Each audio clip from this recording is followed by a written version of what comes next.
A woman living alone in a quiet suburban neighborhood never expected her life to change overnight. But one early morning, her security camera recorded something that shook her to the core. A stray German shepherd stood motionless at her front door, cold, silent, and staring straight at the camera. At first, she thought it was just a lost dog. But what happened next would uncover a story of survival, heartbreak, and a bond that defied all logic. You're about to witness a real life moment that proves some dogs don't knock, they come home. It was 5:42 a.m. when the motion sensor on the front porch triggered the security camera. Lauren Miller, 37, was still asleep, wrapped in a blanket on her living room couch after a restless night. She lived alone in a modest two-bedroom home in a quiet residential area just outside of Sacramento. Nothing ever happened here, except that morning, something did. When she woke up around 6:30, Lauren made her way to the kitchen to make coffee. She casually checked the security app on her phone, more out of habit than concern. But as the screen loaded, she paused. There it was, a large German shepherd, sitting perfectly still, alone, staring directly at her front door, like he was waiting for someone to let him in. She blinked, zoomed in. The image was clear. The dog's fur was dirty and matted, his ribs faintly visible beneath a thick but unkempt coat. One ear was folded oddly, and he had a faint scar under his left eye. Yet despite it all, he looked calm, focused, almost intentional. Lauren set her phone down, grabbed her robe, and peeked through the blinds. He was still there. When she opened the door slowly, the dog didn't bark or growl. He simply turned his head and looked at her with deep, almost human eyes. "Hey there," she whispered, unsure if he'd bolt or come closer. But he didn't move. He just watched her. His tail stayed low, twitching just slightly across the wooden boards of her porch. Lauren wasn't a dog owner. She loved animals, sure, but she hadn't had a pet since college. She didn't even keep dog treats in the house. Still, something about him felt urgent. She stepped outside, barefoot on the cold concrete. The German shepherd didn't flinch. His body looked exhausted, like he hadn't slept in days, but he didn't collapse either. "Where did you come from?" she asked, more to herself than to him. That's when she saw it. His paws were raw, crusted with dirt and tiny cuts. His nails were overgrown, and his fur was tangled with burrs and flecks of dried mud. But the saddest thing was his expression. He wasn't just lost, he looked like he had been searching. Lauren backed up slowly and left the door open. He didn't follow, not right away. So she left a bowl of water just inside the entryway and stepped back. It took almost 15 minutes before he took a single step forward. One paw over the threshold, then another. And then he collapsed, just inside her door, and let out a deep, guttural breath like he had finally made it to wherever he was meant to be. She knelt down slowly and whispered again, "You made it, big guy." He closed his eyes, his breathing slowed. Not asleep, but safe. Lauren grabbed a towel and laid it next to him, brushing off some of the dirt near his legs. She didn't touch him yet. Something about his stillness told her he needed a moment before anything else. Then she did something she never thought she'd do. She closed the door behind him. He was inside now. She texted her neighbor, "Do you know whose dog this is? He showed up at my door. Looks like he's been through hell."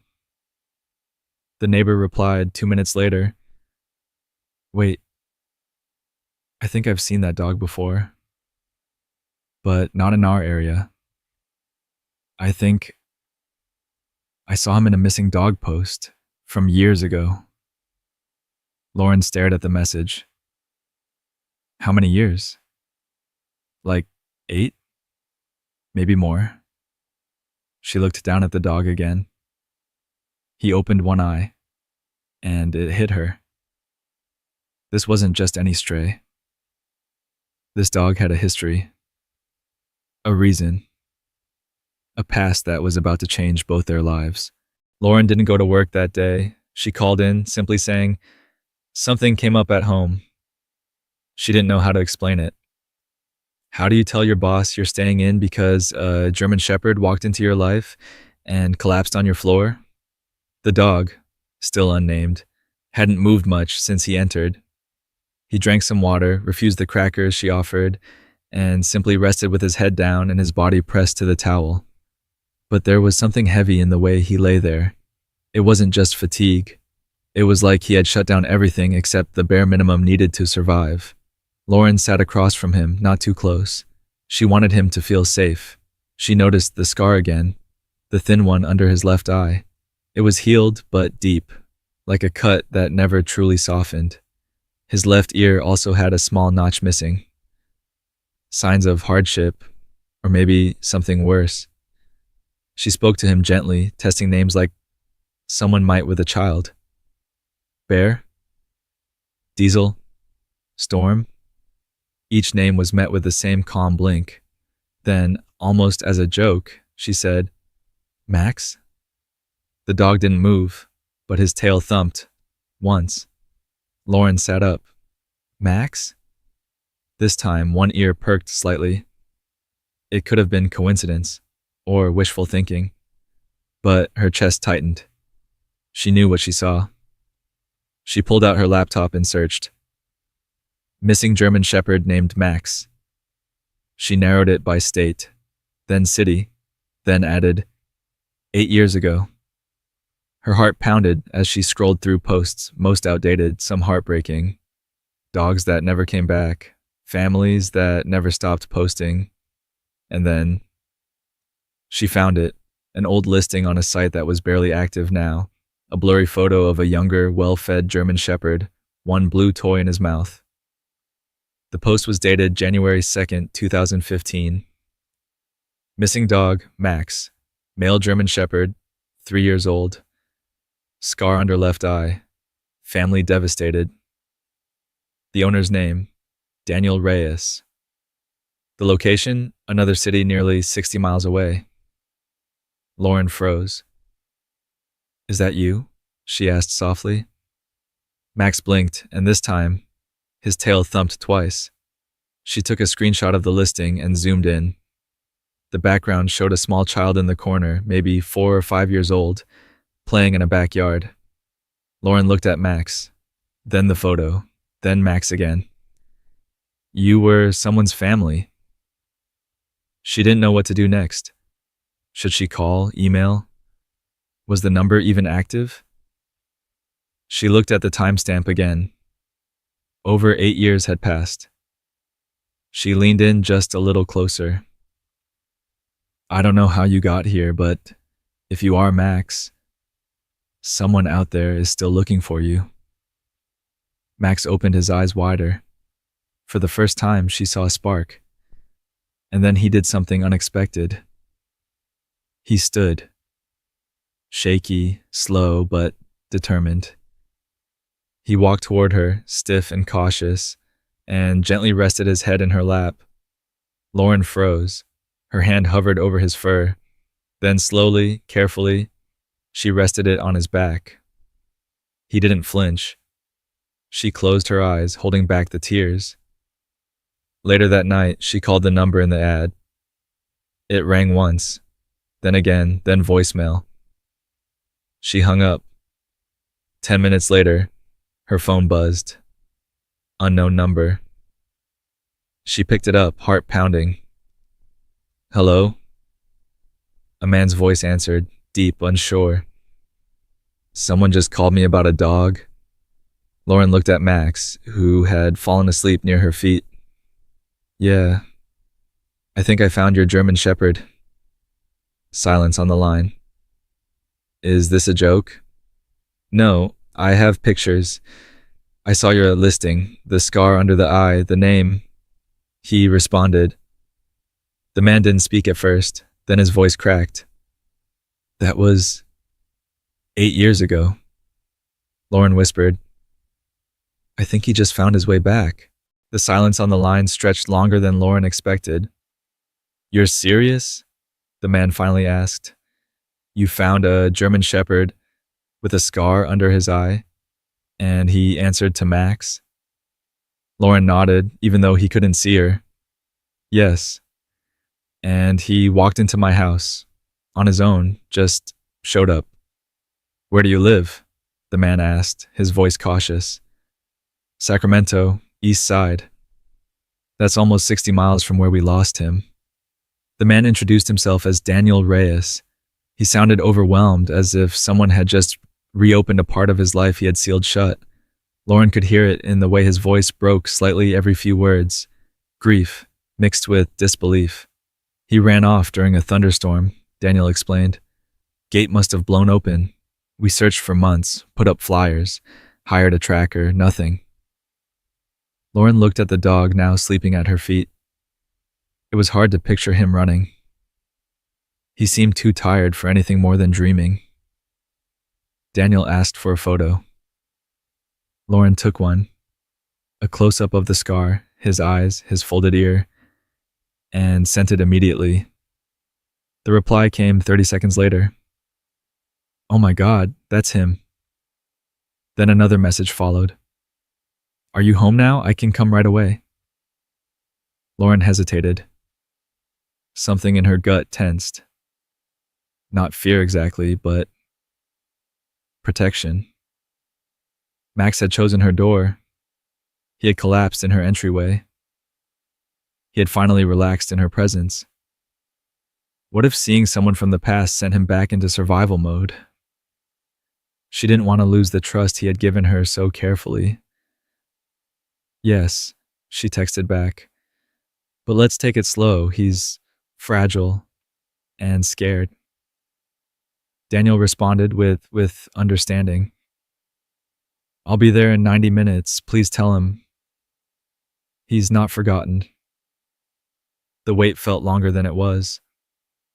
Lauren sat on the floor with Max, reading articles about trauma in rescue dogs. She learned how familiar smells or voices could trigger memories or panic. She began to wonder, would Max remember him? Or had 8 years erased everything? When the doorbell rang, Max didn't react the way she expected. He didn't bark. He didn't growl. He simply lifted his head and stared at the door. Lauren walked slowly toward it, heart in her throat. She opened it.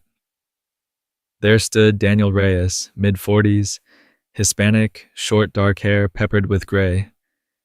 He wore jeans, a black hoodie, and a look of pure disbelief. He stepped forward onto the porch. His eyes landed on Max.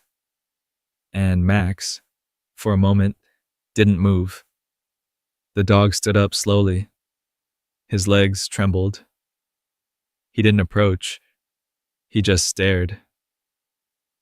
Max? Daniel whispered, voice shaking. Max tilted his head slightly. His ears lifted. It's me, buddy. I'm here.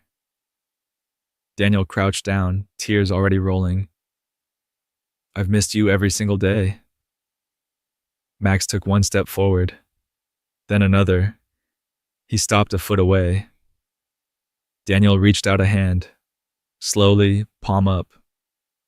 Max sniffed, paused, and then he backed away. Lauren felt her chest tighten. She saw it in Max's eyes, the hesitation, the confusion, the years between them. He's not sure yet, she said gently. He's been through something. Maybe a lot. Daniel stood slowly, nodding, wiping his face. I don't want to scare him. Give him time, Lauren said. He came this far on his own. He's just not ready. They both sat in silence while Max lay back down, this time in the hallway between them. Not choosing yet, not rejecting either. Just watching, listening, and waiting. Because sometimes the heart remembers what the mind can't. And sometimes it takes more than one night to come home. Daniel stayed for over an hour. He sat quietly on the floor, speaking softly to Max, not begging, not rushing, just reminding him of the past. You used to sleep under our kitchen table, he said. You'd steal my daughter's pancakes when she wasn't looking. Max blinked slowly, head on his front paws, ears twitching at the sound of the voice. He didn't move closer, but he didn't move away either. To Lauren, it felt like watching a man speak to a ghost who hadn't decided yet if he was ready to come back. Daniel pulled out his phone and showed Lauren a few pictures from the past. Max as a young, bright-eyed dog. A little girl beside him, arms around his neck, both of them smiling. Her name's Camilla. She's 16 now. She cried for months when Max disappeared. He showed Lauren a photo of Camilla today. Long dark hair, braces, a bright-eyed smile that clearly came from better days. She still keeps his leash in her closet. Lauren looked at Max, whose eyes were open but expression unreadable. He was still in the hallway, physically closer to Daniel, but angled slightly toward Lauren. Daniel finally stood. I think I should let him rest, let him process. Lauren nodded. You can come back tomorrow if you'd like. Daniel hesitated. Would you be okay with that? She smiled gently. Of course. Before he left, he looked down at Max. I'll see you again, boy. Max lifted his head. Nothing more, no tail wag, no bark, just that silent, observant stare.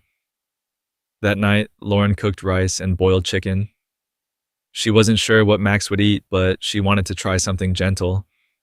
To her surprise, he ate all of it, slowly but without fear. And then, for the first time, he followed her. From the kitchen to the living room, from the living room to the hallway. He lay beside her as she scrolled through old lost dog posts again, almost obsessively. You really were someone's family, she whispered. He rested his chin on her foot. But the next morning, something changed. When Daniel returned, he brought a blanket from Max's old bed and the leash from Camilla's closet. The moment he stepped inside with the leash, Max tensed. His ears dropped. His body stiffened. Lauren noticed immediately. Hold on, she said softly. Daniel froze. He's scared of the leash? It's not the leash, she said. It's the memory tied to it. Max stood, unsure, eyes darting between them. And then he did something Lauren hadn't seen him do before. He growled, not aggressively, not threatening, but like a warning. Okay, Daniel said, stepping back. Okay, I won't push. Lauren moved closer and knelt beside Max. You're okay, she whispered. You don't have to go. Max settled slightly, but kept his eyes locked on Daniel. Lauren looked up at him. He's torn. I think he remembers, but I don't think he feels safe yet. Daniel's face fell. I thought he'd be happy to see me. I thought he'd run into my arms. Lauren hesitated. Sometimes. When someone survives, they come back different. Daniel looked at Max, and for the first time, his eyes didn't hold just hope. They held guilt. I left the gate open. Lauren didn't respond. She didn't need to. Max, somehow, already knew. Suddenly, the silence was broken by the sound of a car door outside. Lauren peeked through the tonneau window. That's strange. A white SUV had pulled into her driveway. A woman stepped out, mid-30s, sharp suit, clipboard in hand. Max stood instantly. His body stiffened. Tail down, ears forward. Daniel moved toward the door. Do you know her? Lauren asked. No, do you? Never seen her in my life. The woman knocked firmly, looking directly through the glass. Lauren Miller? Lauren opened the door slowly. Yes? I'm with the city's Animal Welfare Division. We received a report. I'm here regarding the German Shepherd in your care. Lauren's heart dropped. What kind of report? A possible abandoned or aggressive stray. We've been asked to evaluate and remove if necessary. Max growled again, low, protective. Lauren stood between him and the door. He's not going anywhere. Lauren's body instinctively shifted in front of Max, forming a barrier between him and the city officer. Her heart was pounding in her chest, but her voice stayed steady. He's not aggressive, she said firmly. He's scared. He showed up at my door 3 days ago, injured and starving. The officer didn't move, but her tone remained firm. We've received multiple complaints from the neighborhood about a large stray roaming the area. One resident said he growled at their child. Lauren felt Max's body press against the back of her legs, his breathing faster now. She looked down. He wasn't growling this time, but his entire posture said one thing. Don't take me. I don't know who filed that report, Lauren said, lowering her voice. But this dog isn't a threat. He hasn't hurt anyone. He's recovering from trauma. Daniel stepped forward. His name is Max, he added. He's not a stray. He went missing from my home 8 years ago. We've just found him again. The officer hesitated, looking between the two of them. Do you have proof of ownership? She asked. Daniel opened his phone and pulled up the original missing dog flyer. The photo matched Max. Same scar, same folded ear. The timestamp was clear. January 2nd, 2015. He showed her. She paused, looking at it. I can't make the final decision here, she said eventually. But I have to make a report. I'll file this as an active investigation and escalate it to the department head. In the meantime, I strongly recommend he stays indoors and doesn't leave this house. Lauren nodded, relief mixing with unease. Thank you, she said. The officer turned and walked back to her SUV. As the door closed behind her, Lauren let out a breath she hadn't realized she was holding. Max stepped away from her and went to the corner of the living room, lying down in the shadows. Daniel was pacing. I shouldn't have come with the leash. I scared him. He sat down on the couch, burying his face in his hands. I didn't expect it to be this hard. Lauren looked at Max. He didn't forget you, Daniel. He's just surviving. Silence fell for a long moment. Then Lauren asked quietly, Why haven't you taken him home? Daniel didn't look up, because I'm not sure where home is for him anymore. I lost my house after the divorce. I live in a small apartment now, no yard, no stability. I can barely afford to feed myself, let alone a dog with medical needs. Lauren felt something sink in her chest. He came here for a reason, she said. He walked miles. He trusted his instincts, and they brought him to this door. Daniel finally looked at her. Do you want to keep him? Lauren hesitated. It's not about what I want, it's about what he needs. That night, Lauren made space in the guest room. She laid down a second blanket, a soft bed, and left the door open. Max didn't enter right away. He watched her from the hallway, observed, waited, and then just before midnight, he walked in slowly, turned in a circle on the blanket, and lay down with a long sigh. His eyes closed, and for the first time since he arrived, he slept without waking once. The next morning, Lauren called her vet friend, Olivia, and scheduled a checkup. Max needed more than love. He needed medical attention and possibly medication for his joints. Daniel offered to help pay, but Lauren declined. We'll figure it out, she said. At the clinic, Max was calm. The vet was patient, speaking gently and letting Max sniff every tool before touching him. He's older than you thought. Olivia said after the exam. About 11 or 12. He's got some arthritis and old scarring on his ribs, likely from malnutrition or injury, but his heart's strong. He's a survivor. Lauren smiled. Yeah, he really is. On the way home, Max rested his head on the seat beside her. His body no longer trembled. His eyes stayed closed, but his ears twitched every time she spoke. "You're safe now," she whispered. That night, Max climbed onto the couch beside her, placed his head on her lap, and didn't move for hours. And for the first time since he'd arrived, when she whispered his name, he wagged his tail. But as peace settled in, Lauren's phone buzzed again. A new message from the city. Final inspection scheduled for Friday. One visit, and they could take him away. The notification stayed on Lauren's screen for minutes before she dared to open it. Final inspection scheduled for Friday, 3 o'clock p.m. It was now Tuesday. 3 days. 3 days to prove Max didn't belong in a shelter.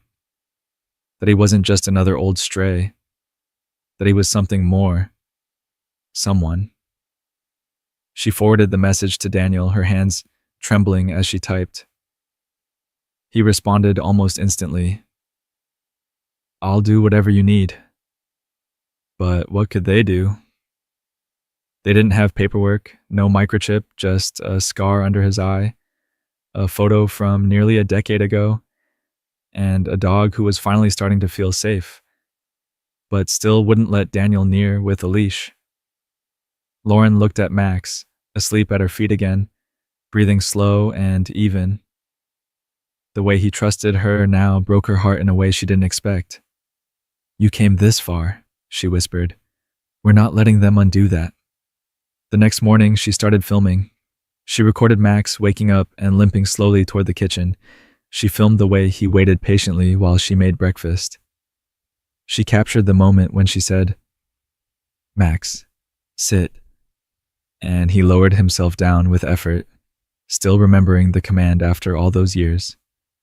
And when she said stay, and walked 5 feet away, Max didn't move. The footage was simple, real, honest. "This is not a dangerous dog," she said into the camera. "This is a dog who needs peace." She edited the clips into a short, quiet video.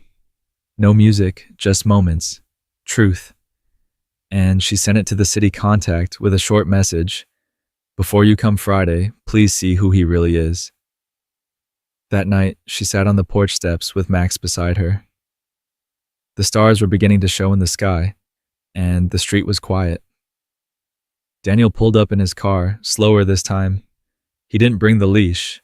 He didn't bring anything, just himself. Lauren looked at Max. "You ready?"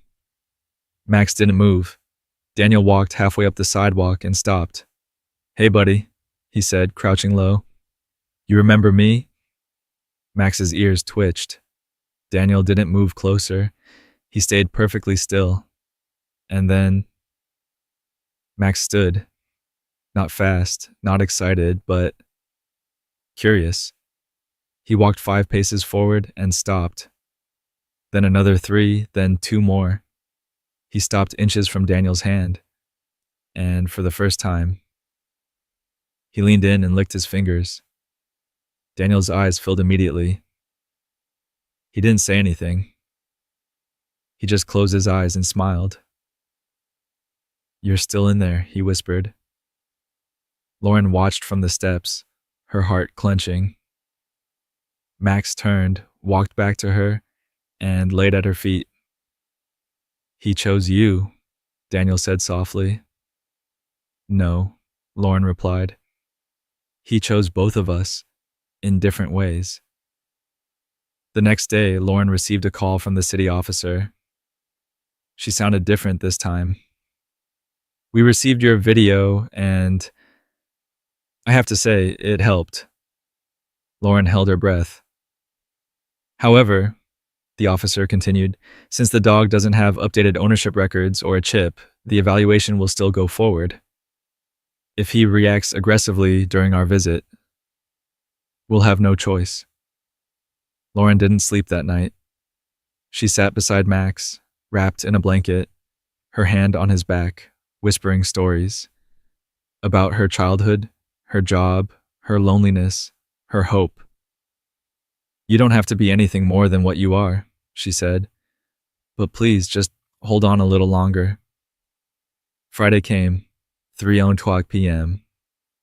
Max was lying in the living room, calm but alert. Lauren had set everything perfectly. Clean bowls, updated medical notes from the vet, and a printout of the missing dog flyer from 2015 with Max's photo circled in red. When the doorbell rang, Max stood. Not barking, not growling, just standing. Lauren walked to the door, heart pounding, and opened it. The same city officer stepped inside, clipboard in hand. She looked around, then at Max. He looks different. He is, Lauren said. He's home now. The officer knelt, slowly. Max didn't back away. She extended her hand. Max sniffed, and then softly he sat. The officer exhaled slowly, smiled, and wrote something down. That's a good boy, she said. Then she looked up at Lauren. This may not go the way you expect. The air inside the house was completely still. Max sat quietly, eyes fixed on the city officer as she finished her notes. His breathing was calm, his posture alert but not tense. Lauren stood a few feet behind him, hands clasped tightly in front of her, silently praying that this moment would be enough. The officer closed her folder. He's clearly bonded with you, she said. He's stable, clean, responsive. There's no sign of aggression. Lauren nodded slowly, afraid to speak. But, the officer continued, there's no chip, no license, and technically, he's not registered to either of you. Daniel stepped forward. He was mine, 8 years ago. He ran off during a storm. I searched everywhere. I have the photos, the old vet papers. I never stopped looking. She glanced at him. I believe you, she said.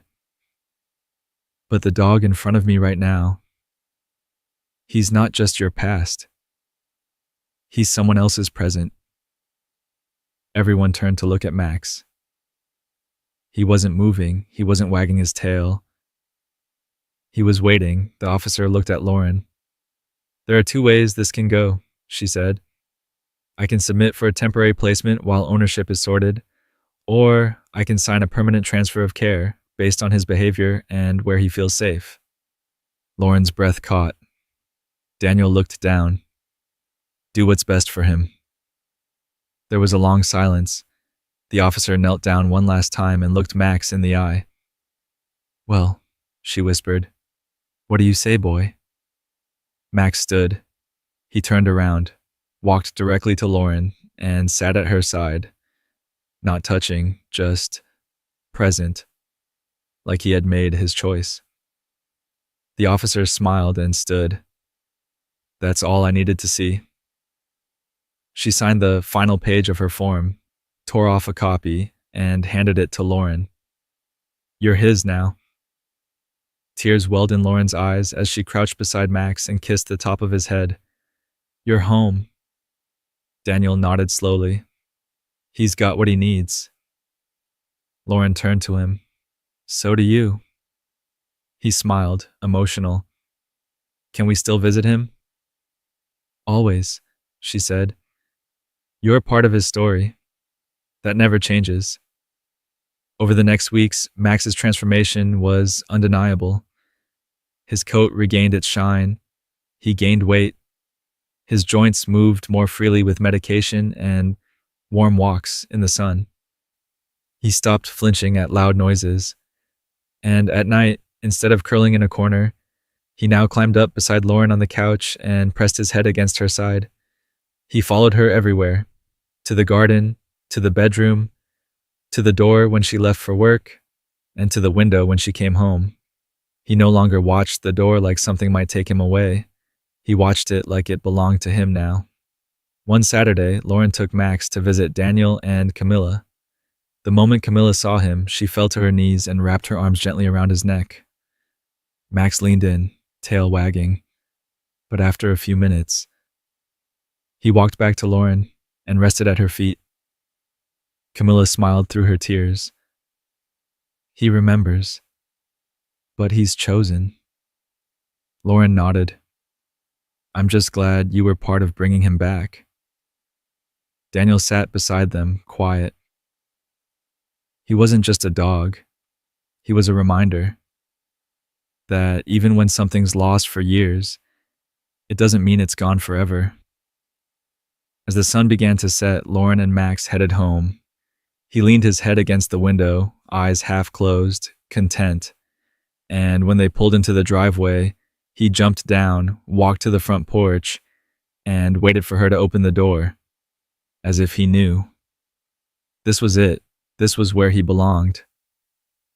If this story touched your heart, don't forget to subscribe, like this video, and share it with someone who believes in second chances. Every dog deserves a home, and every home needs a little bit of loyalty, hope, and love.